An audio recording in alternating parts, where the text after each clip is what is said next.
And even then, there were very few weapons at the time that could actually adequately counter this thing. Hey, how you going everybody? It's me, Dan, and welcome back to Hearns TV. And today, I'm going to be talking to you about a model kit from Takom models in 1/44 scale. I would like to introduce to you the Ekranoplan, the Lun-Class Ekranoplan. Now, this thing is definitely contender for ugliest machine ever. It really does have a face that only a mother could love. And it was actually nicknamed the Caspian Sea Monster when it was first photographed by satellite by the Americans. And they had no idea what the thing was actually used for because it looked kind of like a plane, but it was in a dock for where they keep ships.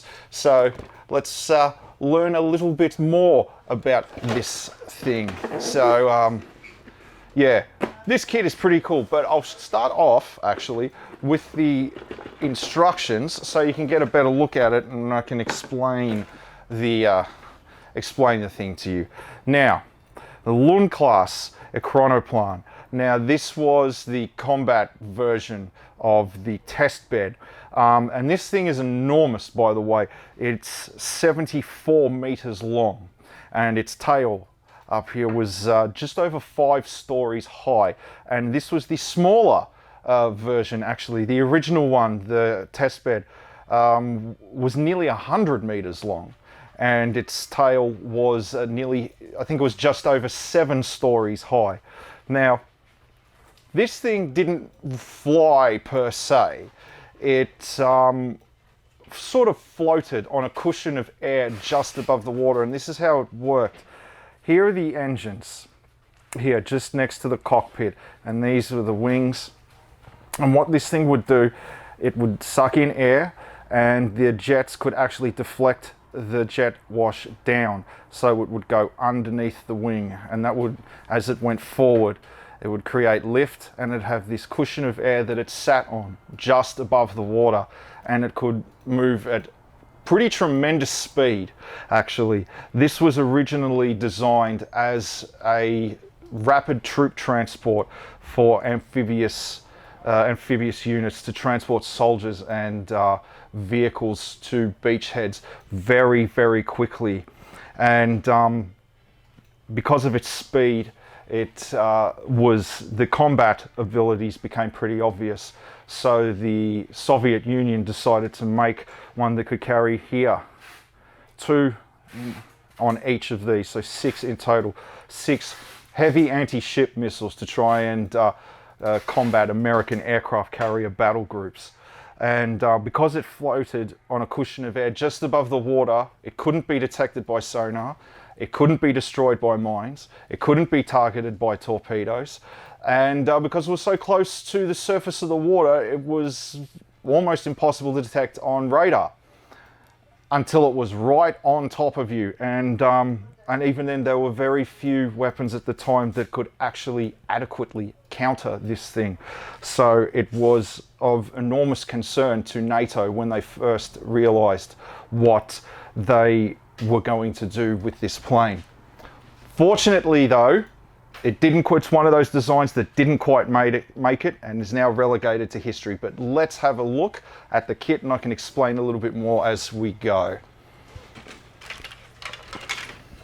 Now, here we have the upper or the front part of the fuselage and the bottom and the rear part of the fuselage, and here are the tail sections. Now, when I put it like that, there you can see. Now remember, this is a 1/44 scale kit, and look at the size of this thing. This machine was truly enormous. And here we have the grooves cut along the front, where the water would wash over as it propelled forward.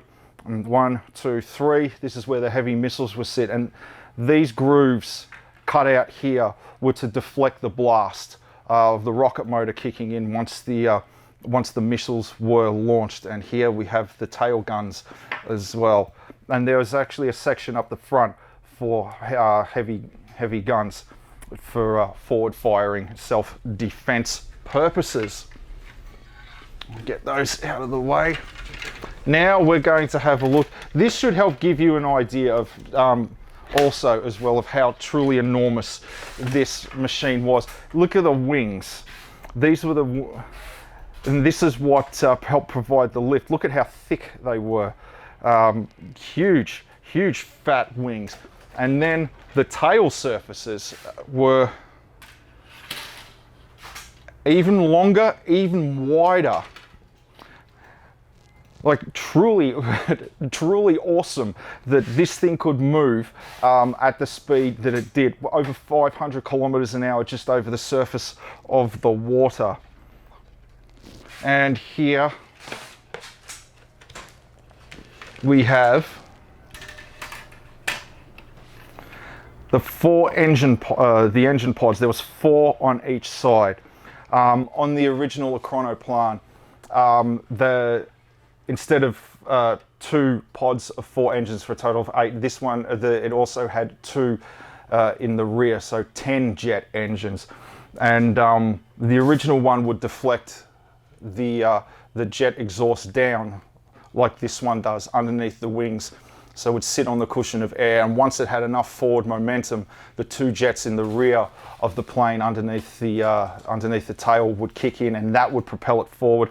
And the ones at the front actually cut out altogether.